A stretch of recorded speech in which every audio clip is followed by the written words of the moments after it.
அரசியலை தமிழகத்திலே அறிமுகப்படுத்தி இன்னைக்கும் ஜாதி அரசியல் தமிழகத்தில் இருக்குதுன்னு அதன் காரணம் திராவிட முன்னேற்ற கழகம் மட்டும்தான்.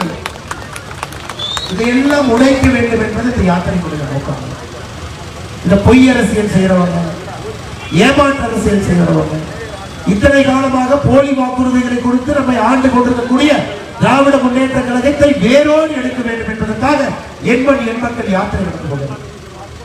சகோதர சகோதரிகளை 2024 பாராளுமன்ற தேர்தல் ஒரு மிக முக்கியமான பாராளுமன்ற தேர்தல். 9 ஆண்டுகளாக ஆட்சியில் இருக்கக்கூடிய மோடி ஐயா 10வது ஆண்டுகள் இன்னைக்கு கையெழுத்து வைத்திருக்கிறார்.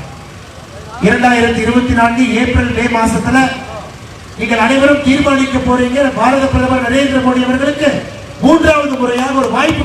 காங்கிரஸ் ஆட்சி காலத்திலே ஊழல் மட்டுமே செய்தார். யூபிஏ 1 அரசு, யூபிஏ 2 அரசு 10 ஆண்டு காலத்தில் 12 லட்சம் கோடி ரூபாய் அலைக்காட்டிலிருந்து ஆரம்பித்து சுரங்கத்திலிருந்து தண்ணீரிலிருந்து காமன்வெல்த் விளையாட்டு போட்டியிலிருந்து இவர்கள் கை வைக்காத இடமே இல்லைங்க. 2014 இந்தியர்கள் நாம் தலைகுனிந்து நின்று கொண்டிருந்தோம். நமக்கு ஊழல் செய்யக்கூடிய ஆட்சியாளர்கள் மட்டுமே கிடைத்திருக்கிறார்கள். அதன் மூலமாக ஊழல் அளவில் இந்தியா என்று சொன்னால் ஊழல் நாடு என்கின்ற பெயர் மட்டும்தான் நமக்கு கிடைச்சிருந்தது. இன்னைக்கு 9 ஆண்டு நம்முடைய பாரத பிரதமருடைய ஆட்சியை நீங்க மதிப்பீடு செய்தால் நிச்சயமா நீங்க சொல்லுவீங்க, பிரதமர் ஐயா ஒரு குண்டூசியை கூட திருடவில்லை என்பதை நீங்கள் சொல்லுவீங்க.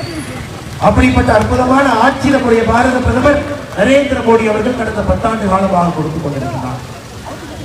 நாம் அனைவருமே இங்கே இணைந்திருப்பது ஓமலூரில் நின்று கொண்டிருக்கக்கூடிய காரணம் 2024 நடக்க இருக்கக்கூடிய பாராளுமன்ற தேர்தல்.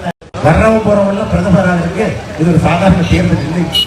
அதுக்கு ஒரு தன்மை இருந்திருக்க வேண்டும். மக்களுக்காக உழைத்திருக்க வேண்டும்.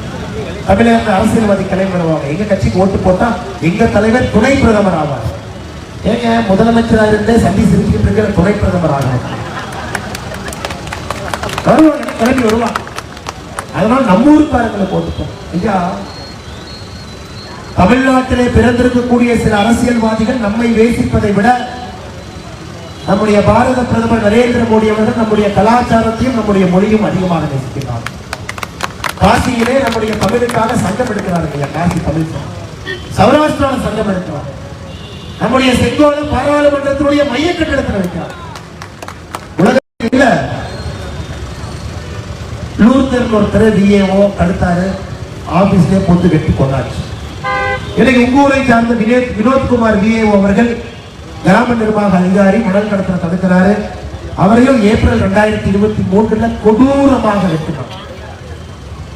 இப்ப இந்தியா முழுவதுமே ஒரு பக்கம் சட்ட ஒழுங்கு நாம பார்த்துட்டு இருக்கோம். தமிழகத்திலே சட்டம் ஒழுங்கு சந்தி சிரித்துக் கொண்டிருக்கிறது. அரசு அதிகாரிகளுக்கே பாதுகாப்பு.